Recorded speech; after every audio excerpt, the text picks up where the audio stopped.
कुलपति बोले, भ्रष्टाचार और दलालों के विरुद्ध अभियान चलने से ऐसे लोग नकारात्मक शक्तियों के चंगुल से विश्वविद्यालय को दूषित करना चाहता है। दरअसल बता दें कि बिहार विश्वविद्यालय के कुलपति ने शुक्रवार को एक प्रेस वार्ता का आयोजन किया, जहां मुजफ्फरपुर स्थित बिहार विश्वविद्यालय सभागार में आयोजित प्रेस कॉन्फ्रेंस में कुलपति प्रोफेसर दिनेश चंद्र राय ने प्रिंट एवं इलेक्ट्रॉनिक मीडिया के पत्रकारों से कहा कि उनके कार्यकाल में विश्वविद्यालय लगातार प्रशासनिक, शैक्षणिक और अकादमिक, सांस्कृतिक, खेल कूद सहित सभी गतिविधियों में कीर्तिमान स्थापित कर रहा है। इस तरह के सकारात्मक कार्यों से विश्वविद्यालय के छात्र छात्राओं, कर्मचारियों और शिक्षकों का मनोबल बढ़ा है।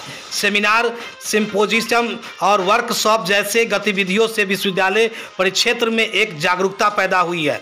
लगातार सकारात्मक ऊर्जा के संचार से कभी कभी नकारात्मक शक्तियां दुष्ट प्रचार और तथ्यहीन सूचनाओं के माध्यम से विश्वविद्यालय की छवि धूमिल करने का प्रयास कर रही है। कुलपति ने कहा कि भ्रष्टाचार और दलालों के विरुद्ध अभियान चलने से ऐसे लोग नकारात्मक शक्तियों की चंगुल से विश्वविद्यालय के वातावरण को दूषित करना चाहती है। उन्होंने कहा कि उनके ऊपर अपने जाति के कर्मचारियों को बढ़ावा देने का जो आरोप लगाया जा रहा है वह निराधार है। उन्होंने कहा कि सभी आरोप का जवाब देते हुए कर्मचारी की नियुक्ति जाति के आधार पर नहीं, वरिष्ठता एवं और अनुभव के आधार पर की गई है। ये उक्त बातें बिहार विश्वविद्यालय के कुलपति दिनेश चंद्र राय ने कहा। क्या कुछ कह रहे हैं दिनेश चंद्र राय, जो बिहार विश्वविद्यालय यानी कि बाबा साहेब भीमराव अंबेडकर विश्वविद्यालय के कुलपति है। जरा सुनिए आगे इस वीडियो में। नहीं, देखिए, जो मधेपुरा वाली कंप्लेन है वो तो कर्मचारी है कि आदमी है कि भगवान है, हम कुछ नहीं जानते हैं। आपके अखबार ने उसको इंटरटेन कर लिया तो अब हमारी मजबूरी है। वो चिट्ठी राजभवन में चली गई तो हमारी मजबूरी है कि हम राजभवन को भी जवाब दें और आपसे भी बात करें, क्योंकि आप ही माने आम आदमी तक किसकी पहुंच है, तो आपकी पहुंच है। तो आपको सच्चाई बताना हमारा धर्म था। आपने उसका बिना तथ्य जाने आपने छाप दिया। आप ये कहते हैं कि हमारे पास तो सर न्यूज आएगी तो हम छापेंगे ही। तो हमको तो अगर उसमें सच्चाई नहीं रहेगी तो खंडन के लिए आपको बुलाना ही पड़ेगा और आपको चाय पिलानी ही पड़ेगी। एक महत्वपूर्ण सवाल है। आप पर जो आरोप लगा राज्यपाल कुलपति को कंप्लेन गया कि आप अधिकारी जी, और ऐसा क्या हुआ, तो उसका जवाब दूसरा ऐसा क्या हुआ कि आपको सफाई देनी पड़ रही है और मीडिया से भी आग्रह कर रही है कि जानकारी कम है, लगातार जानकारी ले लीजिए। तो कहीं कहीं कम्युनिकेशन का गैपिंग है और आपको ऐसा क्या लगा? तो ये क्या आपको ये लगता है कि अब हमको कुलपति को यही सब मीडिया में हर 15 दिन पर बताना चाहिए कि हमारी जात के कितने अधिकारी हैं? नहीं, तो कंप्लेन गया तो कंप्लेन और कंप्लेन को आप लोग बहुत प्रमुखता से छापने लगते हैं बिना ये जाने कि कंप्लेन करने वाला भी कोई सही आदमी है कि नहीं। मुजफ्फरपुर का विश्वविद्यालय है और पेट में दर्द है मधेपुरा के आदमी को, तो इसलिए आपकी जरूरत पड़ी। आप जब कंप्लेन को लगते हैं इंटरटेन करने और छापने, तो आपको बुला के सच्चाई बतानी पड़ती है।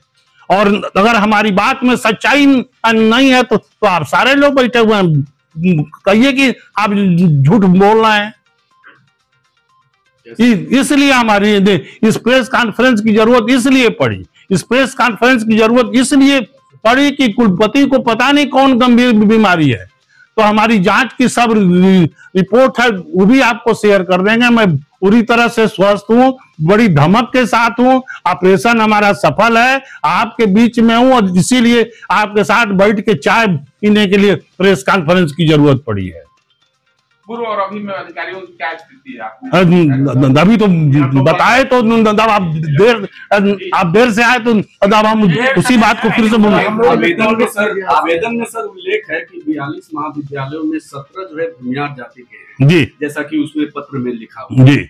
इसमें एक लंगट सिंह कॉलेज के भी प्रिंसिपल हैं जो 60 साल से हैं, ममता रानी है। आखिर ये दोनों और भी बहुत सारे लोग हैं, क्यों नहीं हटाया जा रहा? नहीं तो आखिर नहीं इसलिए नहीं हटाया गया कि हमको जो सिलेक्शन बोर्ड है, सिलेक्शन कमीशन है, वहाँ के चेयरमैन से, मेंबर लोगों से मेरी लगातार बात हो रही थी कि हम प्रिंसिपलों का सिलेक्शन बहुत जल्दी करके आपको लिस्ट देने वाले हैं। और अभी लिस्ट आ गई है और सबसे ज्यादा प्रिंसिपल हमारे ही विश्वविद्यालय को मिले हैं। हमारे 42 में से हमारे पास 7 या 8 कमीशन प्रिंसिपल हैं और 24 हमको मिल गए। तो हम केवल उसी का वेट कर रहे थे कि हम रिसफलिंग और पोस्टिंग सब एक साथ कर दें। नियंत्रक है जो उनके नीचे जो पद धारक व्यक्ति को बनाया गया वो विधि विरुद्ध है, वो पद जबकि है ही नहीं, क्या कुछ ऐसा है? ऐसा है कि पहले तो ये समझ लीजिए कि ये कुलपति का विशेषाधिकार है कि अपने काम को सुचारू रूप से करने के लिए जितना माने जिसको हम पद दे रहे हैं उसको कोई लाभ नहीं दे रहे हैं, कोई 1 रुपया का अलाउंस नहीं दे रहे हैं, उससे जबरदस्ती काम ले रहे हैं। और इसके लिए हमारे सुनिए, हमारे पूर्व के गवर्नर आर्लेकर साहब के जो ओएसडी विश्वविद्यालय थे प्रीतेश देसाई, एक दिन जबकि मैं उस दिन कोठी पर पूजा कर रहा था, वो अचानक आ गए और वो परीक्षा विभाग वगैरह में उन्होंने अचानक धावा मार दिया और बड़ी अराजकता उनको मिली। लड़कों की बड़ी कंप्लेन मिली, कंट्रोलर से मिले, कंट्रोलर ने उन्हीं से पूछ दिया कि आप कौन है, और अपमानित महसूस हुए। उसके बाद आए, उन्होंने हमको फोन किया कि कुलपति जी आप कहाँ है, मालूम चला कि आप पूजा कर रहे हैं। हम पूजा से मैं खाली हो गया हूं, तो कहे कि मैं आ रहा हूं कोठी में। और उन्होंने ही ये बात कही कि सर इससे कंट्रोलर का काम नहीं चलेगा, आप 1-2 और सक्षम लोगों को बनाइए।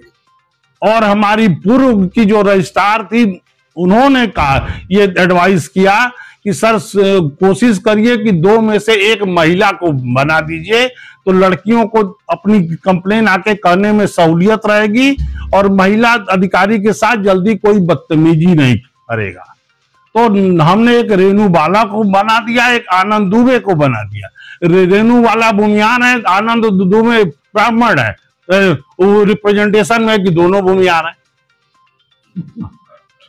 तो है कि इनके विजन के चलते इन्होंने कहा छात्र संवाद कीजिए, मैं उसका आई विटनेस हूँ। जब आप लोग मीडिया वाले आते थे तो 40,000 35,000 रिजल्ट पेंडिंग था। आज की स्थिति है कि लास्ट मंडे को आपने देखा होगा कि 5 और 7 लड़के अब आ रहे हैं, तो वो तो सुधार का ही कदम है ना कि 40,000 से 5 पर और 6 पर लड़के आते हैं।